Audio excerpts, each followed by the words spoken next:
Durante séculos, a humanidade vem tentando desvendar os mistérios do cosmo, anelando responder às perguntas mais transcendentais relacionadas com nossa origem e destino. Hoje, o avanço das observações astronômicas e das equações da física descrevem de forma coerente e convincente a expansão do universo. Através da teoria do Big Bang, podemos saber como ele era desde os primeiros instantes em que se formou. Porém, uma pergunta continua latente. Em um ambiente carente de matéria, espaço e tempo, o que teria dado origem ao Big Bang?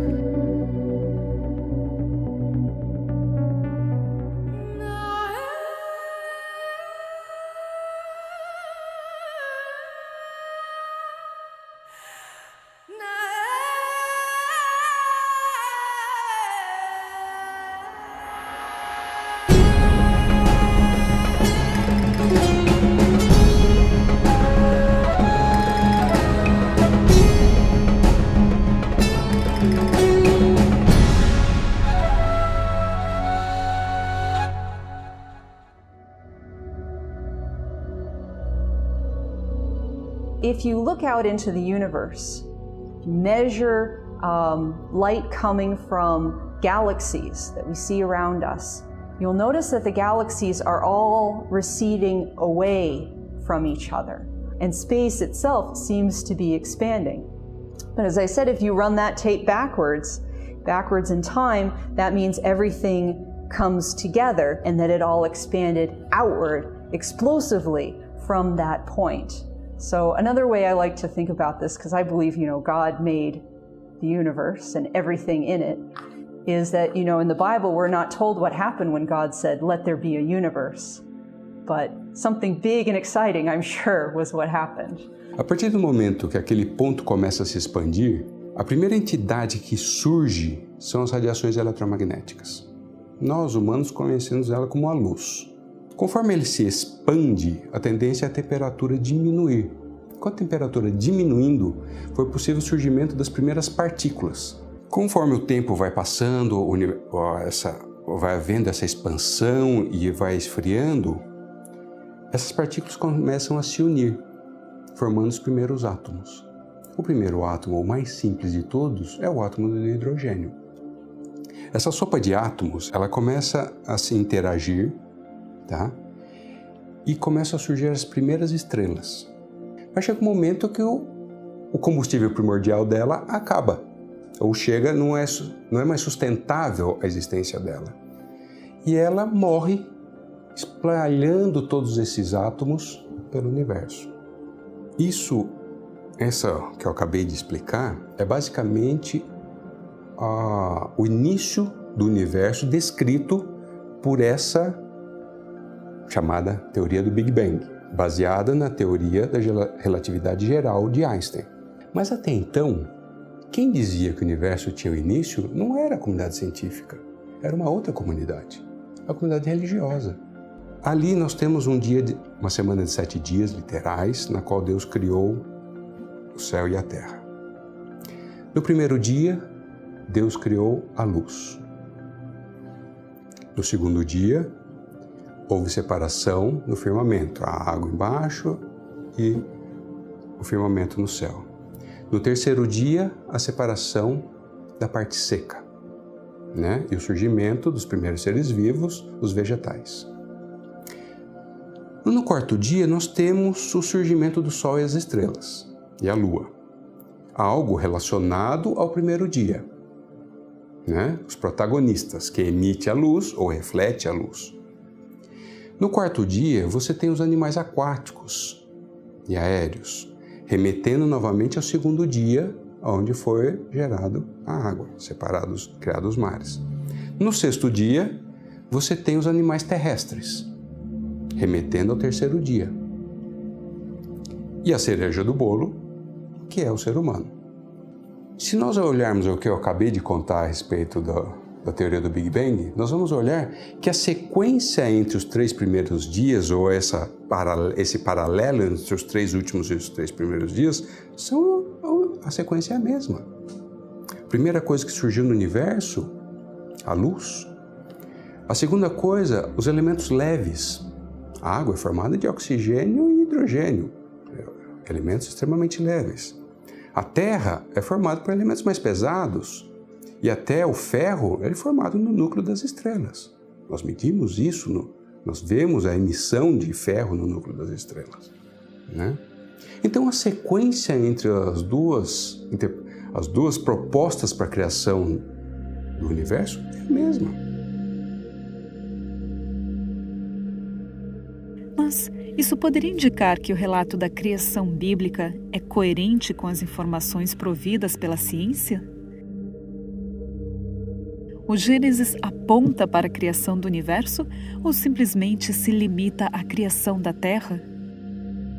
Estamos falando de um grande evento onde tudo surge imediatamente e a partir do nada? Ou poderiam ser eventos separados? When we read Genesis 1:1, it seems quite simple. In the beginning, God created the heavens and the earth. It's hard to imagine that there would be big debates about what this means. But there really are several different views, even among those who take the Bible seriously, trying to understand what this means. The first one, the traditional one, is to take this as a description of God's creating the universe, the heavens and the earth. The heavens referring to the one extreme of God's creation and the earth to the other extreme of God's creation. And so he's really saying the heavens and the earth is a shorthand for saying everything that was created. Then there are others who again believe that this is to be taken seriously, but they take the word heavens and earth as more limited. They take it in harmony with the use of the word heaven later in this chapter as referring to the sky of our planet and the earth as just our planet. And so it's describing then God's beginning for this earth, but not for the whole universe. Then the other difference is to whether we take this verse as an independent clause, as a regular statement, in the beginning God created the heavens and the earth, or we take it as a dependent clause. When God began to create the heavens and the earth, comma, the earth was without form and void and so forth. And that makes a big difference. Independent clause, as a full sentence, then it implies that God was before everything, that it was we say it in Latin, creatio ex nihilo, creation out of nothing. That before God, there was nothing except God. Whereas if you take it as when God began to create the heavens and the earth, comma, the earth was, well, it assumes that the earth is already in existence as God's starting to create. So is the earth then existing forever? Are the heavens existing forever? Is matter eternal, just as God is eternal? Well, the text doesn't answer it.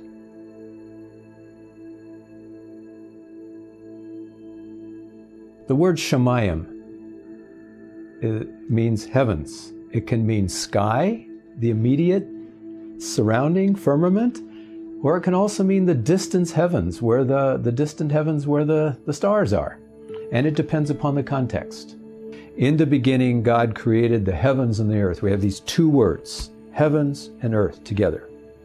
And often when you, in the Hebrew, have two words that represent extremes, we call this a merism, and they're an expression of the totality by mentioning the two extremes of the totality, in which case this would be a shorthand for saying in the beginning God created the whole universe, the heavens and the earth, the two extremes. I personally believe the context favors taking verse 1, heaven and earth, as a merism, and then in the succeeding verses, we not only have the mention of heaven, but we also have the mention of earth, and we have then the mention of seas. They're all three named. God named heaven, He named earth, and He named seas. Now there's three things, not just two. with three things, you don't have a merism anymore. You don't have the two extremes. And so I argue that in verses 3 and following, we're not talking about the universe anymore. We're focused in on the earth, but we're focused upon the three habitats. The heavens where the birds inhabit, and the earth where the land creatures inhabit, and the sea where the fish inhabit. So God is actually creating three habitats for this earth. A maioria dos estudiosos concorda com o fato de que a Bíblia não é um livro de ciência. Embora algumas coisas possam ser deduzidas de suas linhas ou entrelinhas, a maior parte dos aspectos científicos não são sequer mencionados em suas páginas. No entanto, já que a ciência não consegue explicar de onde veio a singularidade que deu origem ao universo e que teria provocado sua posterior expansão, na hora de buscar respostas sobre as origens, poderia ser que os únicos detalhes relacionados com a gênese do Big Bang só os encontraremos no primeiro capítulo da Bíblia. No princípio, criou Deus os céus e a terra. Every day, throughout all these 6 days of creation, begins with the words, "And God said, let there be light. And God said, let there be a firmament. And God said." So every day starts with "and God said." But the first "and God said" is in verse 3. So what about those first two verses? They seem to be outside the first day of the creation week. And my answer to that is, yes, God created them. The first 2 days are describing also God's creation, but earlier creation, where he creates the raw materials, and then he starts forming and filling them. I don't take that position because I'm trying to harmonize with science. I take it because I think it's the best reading of the Hebrew text. One advantage for science with the interpretation that I'm suggesting is that if God created in the first stage long ago, we don't know how long ago, then the light that's coming from these stars that are many billions of light years away, maybe he did create those billions of years ago, and we're just now getting the light from them. And the rocks that we test to be very old, well, maybe those were very old because he created the rocks, the raw materials of this earth, a long time ago. But it does not affect what we say about life on earth. That was within the 6 days of creation very recently, according to the genealogies of Genesis chapter 5 and Genesis chapter 11. Se o universo foi criado em um momento desconhecido para nós no tempo, em um princípio do qual não temos referência, isso indicaria que a criação não aconteceu em uma semana literal?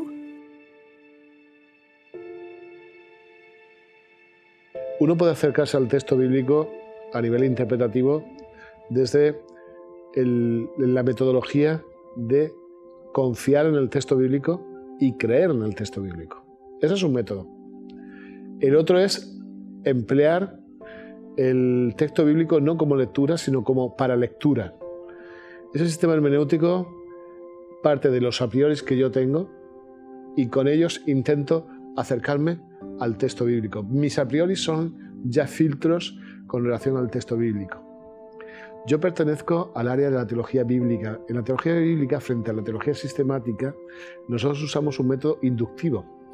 Eso quiere decir que yo me despojo de todas mis ideas y me enfrento al texto. Y me enfrento al texto en el original, en su contexto, en sus lecturas, pero en sus lecturas, no en sus paralecturas. O sea, no intento extraer del texto lo que yo quiero extraer del texto. Eso sería un sistema deductivo, un sistema diferente, ¿no? Entonces yo me acerco desde los términos que se usan, cómo se emplean, qué condiciones tienen. Entonces, si alguien cree en el texto bíblico, si alguien quiere ser honesto con el texto bíblico, ha de hacer una lectura de corte inductivo. Cuando yo leo sobre la creación, y me encuentro con unos términos en ese espacio que hablan de un relato, yo me encuentro, en primer lugar, que es un relato secuencial. Está claro, la formulación en el original me expresa esto, cómo están los verbos, cómo están las partículas que yo me encuentro en el relato, me hablan de un relato secuencial. Una secuencialidad además lógica. Bueno, cuando yo hago esa lectura, yo me encuentro que en el original, en hebreo, la formulación de los días no es una formulación ambigua, no es relativa.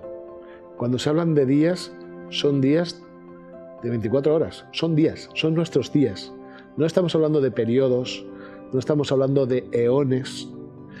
En primer lugar, porque la secuencia no sería lógica. Y en segundo lugar, porque el número, los números que se emplean en el relato, es un tipo de adjetivos ordinales, siempre en hebreo expresan días de 24 horas. You have God saying the narrator writing down, I believe it was Moses who was writing this, at the end of every day, Moses said, and there was evening and there was morning, a first day, second day, third day, fourth day.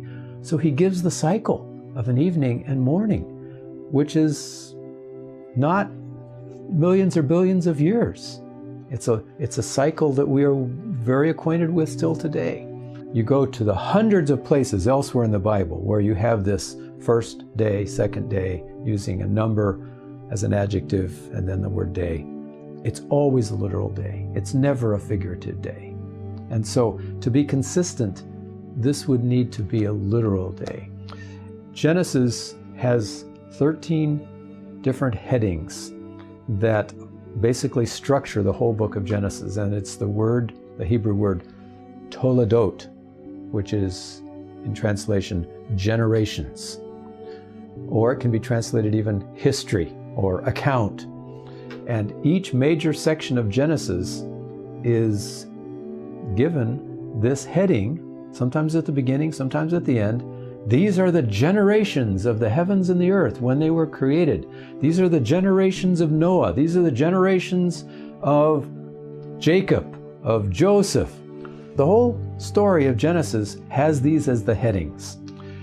Now, if the same word is used for the heading of all the sections, well, either they're all literal or they're all not literal.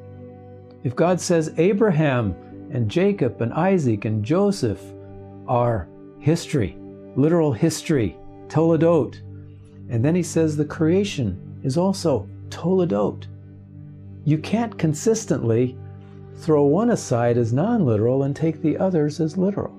And every New Testament writer, including Jesus, that didn't write but is quoted, every single one refers to the 11 chapters of Genesis, the early history of Genesis, as literal history and builds argument based upon that literal history. Jesus does it as it was in the beginning, and he goes back to the story of Adam and tells the creation story and quotes from Genesis chapter 2 and Genesis chapter 1. So Jesus understood it as literal.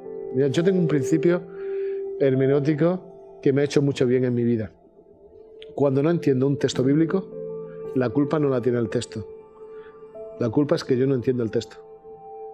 Yo no lo comprendo. No es que el texto se equivoca. Si algo no funciona en mi interpretación, tengo que tener más paciencia. Tengo que investigar más. A lo mejor estoy usando un proceso mental que no es el correcto porque mi mentalidad greco-romana me lleva a un proceso de pensamiento y el proceso de pensamiento es otro. Te voy a dar un ejemplo muy curioso. Cuando la gente estudia los evangelios y ve relatos distintos, misma escena y parecen distintos, dice, ¿cuál es cierto? ¿Este o este? Uno de los dos no puede ser cierto. Esa es la mentalidad greco-romana. Nosotros funcionamos por análisis, por datos suplementarios. Puede ser este o este. Sin embargo, nosotros pensamos o intentamos pensar con mentalidad semítica, que es complementaria, puede decir, es esto y esto. Ambos juntos me permiten un paisaje más amplio del relato. A lo mejor teníamos que cambiar nuestra manera de pensar para entender bien el proceso bíblico. Con relación a la semana literal, yo creo que pasa algo parecido. O sea, ¿por qué razón tenemos que adaptar con nuestra información actual al texto bíblico y modificarlo. Entonces, es muy fácil, o lectura o para lectura. O creo y soy honesto, o lo uso como excusa e interpreto mis a prioris. Puedes encontrar una vía u otra, cada uno tiene que elegir. A mí me parece más honesta la primera, ¿no? O primeiro capítulo de Gênesis ressalta quem criou e quando o fez, dentro de um espaço onde, evidentemente, o tempo já existia, mas foi configurado. E esta configuração tem acompanhado ao homem desde sempre. 7 dias, 1 semana. É curioso observar que todas as configurações do tempo se relacionam com os movimentos dos astros. A rotação é o curso de um dia. A translação define o curso de um ano. Os movimentos da Lua, o curso de um mês. Mas a única referência que encontramos do estabelecimento da semana está no livro de Gênesis. Não há nenhum astro, sol ou lua, ou nenhum ciclo natural óbvio a que podemos atribuir diretamente este pequeno período. E é curioso que quase todas as culturas da Terra seguem esta mesma unidade de tempo. O mais intrigante é que a nossa própria biologia respeita o ciclo de 7 dias. O biorritmo de 7 dias é uma descoberta relativamente recente e se manifesta em forma de pequenas variações na pressão e no pulsar do nosso coração. E não somos os únicos com esse ritmo. Inclusive, organismos simples, como bactérias, animais unicelulares e algas, parecem obedecer a este ciclo. É intrigante que nenhum historiador consegue explicar de maneira conclusiva a origem da semana de 7 dias. Seria a semana mais antiga do que a própria humanidade, como está registrado no relato da criação em Gênesis? Às vezes eu fico me perguntando, quando nós procuramos na ciência informações, dados ou interpretações para comprovar aquilo que nós acreditamos, nós realmente acreditamos naquilo que dizemos acreditar? Fé não é justamente acreditar no que não tem prova, no que você não vê, no que você não pode tocar? Entende? Agora, existem evidências? Existem.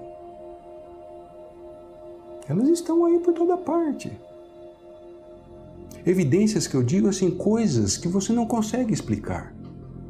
Quando eu vejo a astronomia, uma coisa que eu amo, e eu vejo como a Terra é pequena, como a Terra é desprotegida em escala cósmica. Tem os cinturões, tem as camadas que nos protegem da radiação solar, radiação cósmica, tudo. A Terra é um invólucro muito bom para a nossa vida.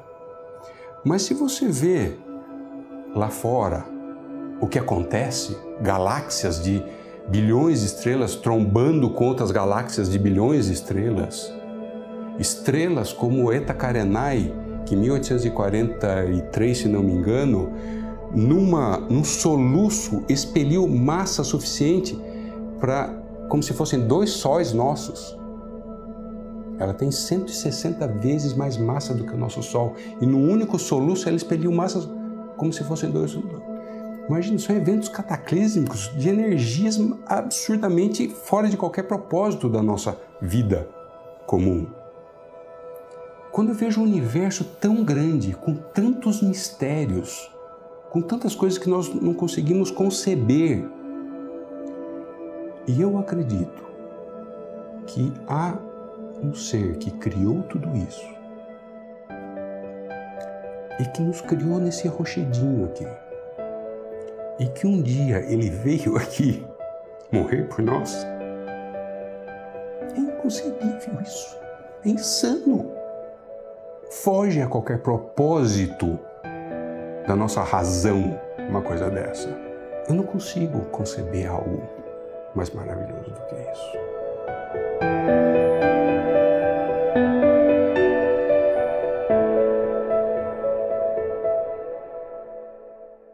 No princípio, Criou Deus os céus e a terra.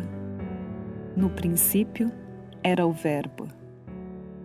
E a terra estava sem forma e vazia, e o Espírito de Deus pairava sobre as águas. A Bíblia afirma uma e outra vez que Deus existia antes do surgimento do espaço e do tempo, antes do surgimento dos céus e da terra, e sem dúvida, muito antes dos nossos conceitos e ideias se formarem.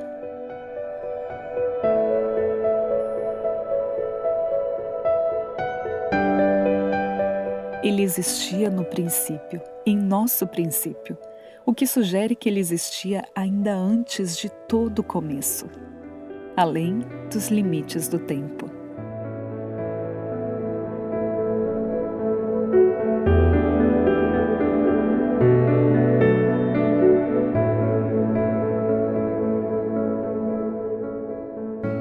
A ênfase do relato da criação não está em responder ao como, e sim quem.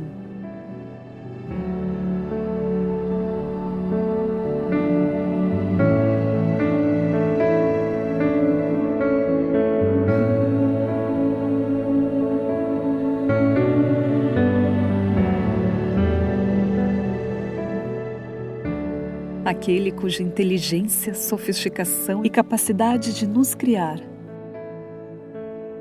nos supera como o infinito supera o tempo.